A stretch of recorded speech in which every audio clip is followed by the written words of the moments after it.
Hello everyone, welcome to my channel. Today we are doing something a bit different from what we usually do on Wundia's Corner. Like I told you on this channel that we'll be doing diversities of things, various things on this channel. And today I'd like to introduce our topic, which we will be running for about 4 episodes. And this time we are starting the program called Human Temperament. You know, they say temperaments influence everything we do, from our eating habits, driving habits, studying habits, to even the way we relate with people outside our household or within the household. So we're starting temperament, like I said, and basically we have 4 types of human temperament.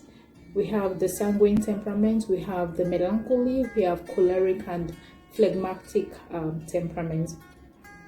So today I'm going to start with the last I mentioned, which is the phlegmatic temperament. Now, I'm going to tell you about my sister, Hannah. Hannah is a person with a peaceful personality. She can do anything for the sake of peace, just for peace to reign in a house, at work, or in the environment where she finds herself. She's someone that avoids conflicts. She avoids confrontation. She prefers to settle issues on phone conversation or sitting down to have a discussion to settle things amicably than you confronting her or quarreling with her or having an altercation with her. So that is the kind of person I have as a sister.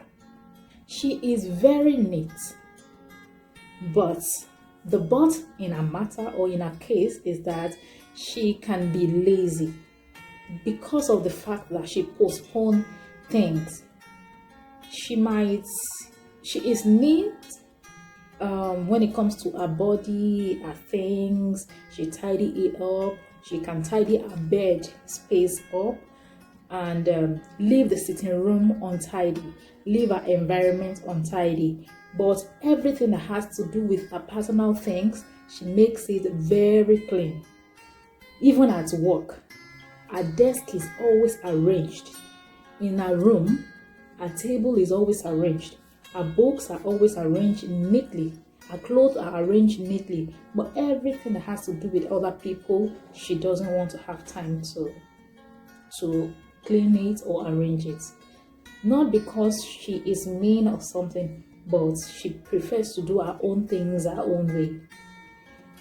Anna doesn't like to initiate a conversation or to contribute to a conversation only when she is being called to do that. She likes to respond to a conversation at her own pace when she has time. That is when she responds to your conversation. Anna is the kind of person that when you tell her to do something, she tells you, okay, but she might not do it. She told you okay just to let the conversation just go by because she doesn't want an argument. If she likes, she do it, and if she likes, she might not do it. Just to let you know that she heard what you said. That was why she said okay. The good part of Anna is that if you have someone like Hannah at work as an employee, it's very good. Because why? She is reliable, she is responsible, she is empathetic, because she likes to seek the opinion of others. She doesn't work on her own opinion to do things. She seeks the opinion of A, B, C, D, E to any number of people working under her or in her team just to make up something. And at the end of the day, the organization where she belongs to or the team where she belongs to will become successful, other than every other person working in that company or organization. Anna is someone who is cool, calm and collected. But at times she says some things that get people so mad. but she see no reason why you should be mad at what she says. Hannah is someone who is people oriented. She likes so many people because she's a good thinker. She's a good thinker and she knows how to study a lot of people. You can see that she's not talking, but she is studying you. She studies all type of temperaments, all type of people, and she knows how to relate with any type of temperament. If you are mad, Hannah can live with you. If you are cool, Hannah can relate with you. If you are extra mad, she can live with you. She has no problem living with anybody. Isn't that a good temperament Hannah has?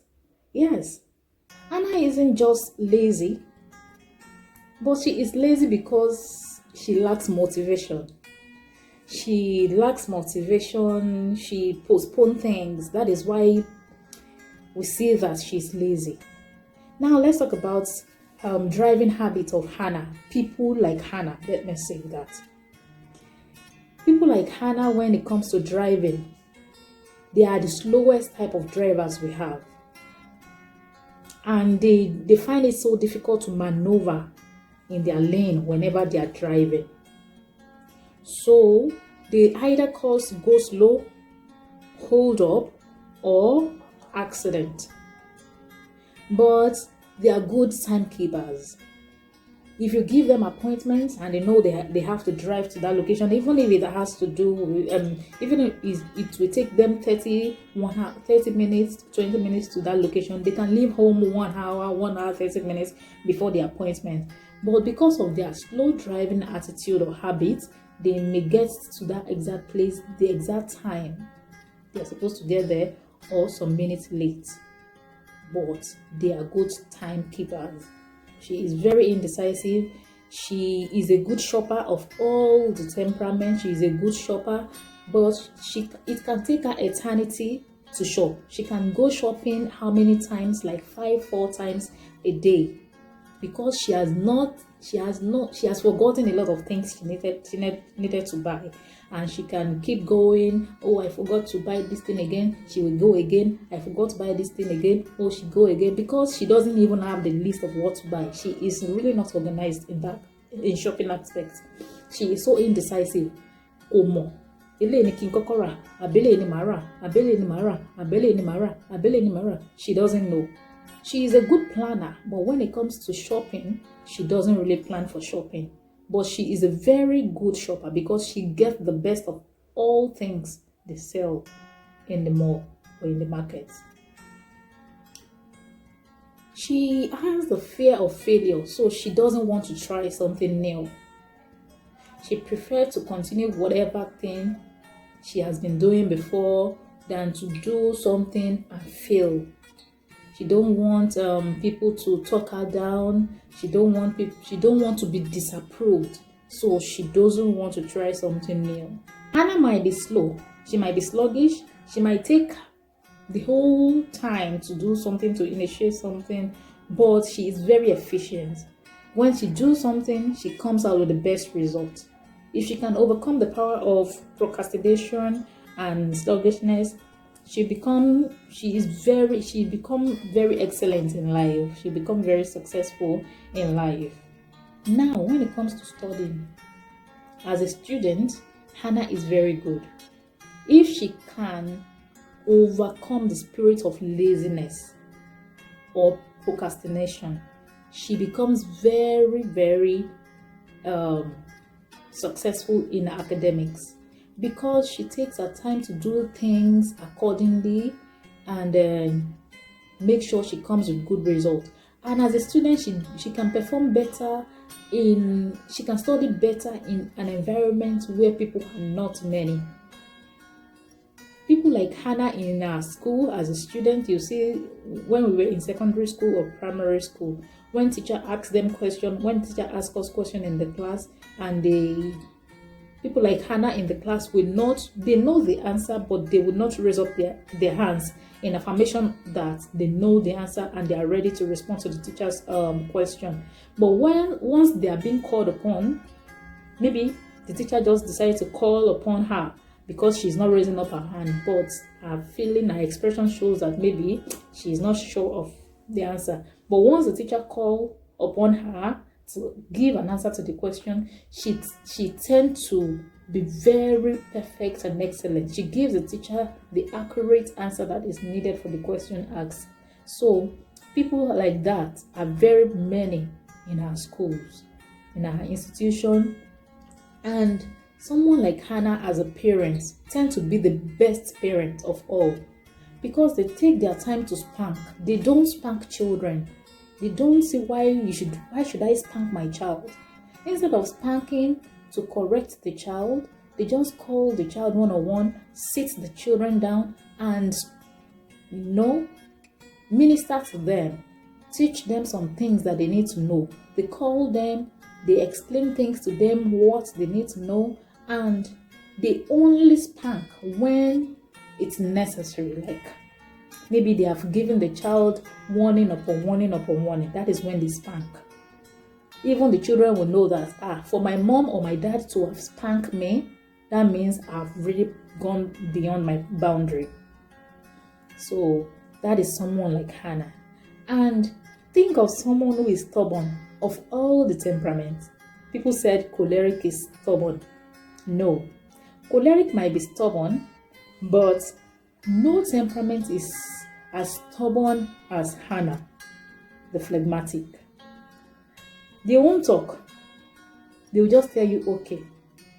But what they will do is in their mind. It's only when they speak out that you will know what they want to do, right? But once they don't talk, you don't know what the next action they want to take. People like Hannah. So they are the most stubborn. They are the most stubborn of all the temperaments. They are quiet. They won't talk. Maybe someone like Hannah got married to a sanguine or a choleric or a melancholy temperament or personality, and you're trying to argue with them for a long time. You want to hear from them. Instead of exchanging word with you, you rather be mute. So they tend to get you angry, more angry, because you don't know their next point of action. Are you someone like Hannah? Are you someone like my sister Hannah? Are you cool, calm, collected? Are you lazy when it comes to chores? Are you always been forced to do some things, but you come out excellently when forced? Are you indecisive when it comes to some things, especially shopping? Are you a slow driver? Are you a good parent? Are you unemotional? That means you are a phlegmatic. Phlegmatic can be good only with the intervention of God or personal decisions. When the phlegmatic decide, even as a child, that I will never do something, they mean it, and nobody will ever push them. Although they are reserved, although they don't compare themselves with other people, but they will stand to that decision they have made, not to do something or to do something. So next week we're going to be talking about another temperament. Please stay tuned with me. If you are yet to subscribe to Wonder's Corner YouTube channel, please do for more of this. Thank you. Bye.